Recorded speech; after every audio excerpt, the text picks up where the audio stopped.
Remember how we were talking about maps being the key balance mechanism in Brood War? Well, our first map, Cloud Kingdom, is designed by a former Brood War mapmaker named Super Oyuman of the ESV mapmaking team. By the way, if I pronounced your name wrong, sir, that's just kind of my thing. Sorry.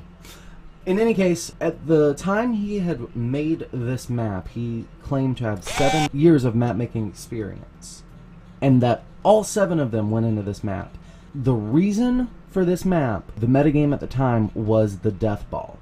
Back in Brood War, you could only have a certain number of units per hotkey.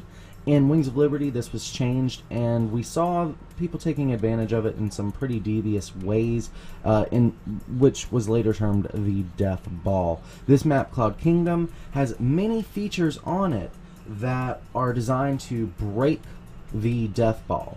This map features a lot of defenders' advantage in the form of the ramps.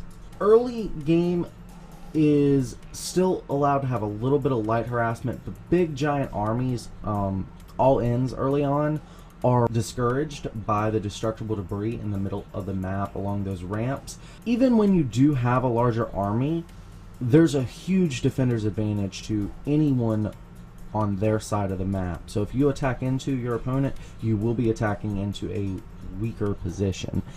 Once the third base is taken, that is really when the first pressure can come, but as long as you're holding that high ground between the natural and the third, you'll do just fine. Once a fourth base is taken, the possibility of run-bys grow exponentially. Once the third base is taken, by swinging around, you've got 2 entry points into the third. Very hard to wall off, requires a lot of dedicated resources to wall off quickly, but also through the natural. So again, this is just reinforcing the defender's advantage. But once the fourth does come out, you can send Lings or try to run Hellions or any kind of fast units just all over the map. In the later stages of the game, Protoss and Terran, and even to some extent Zerg, are going to want to push towards the middle of the map with their main army while dropping various bases. As long as you're holding the Xel'Naga towers in that central location,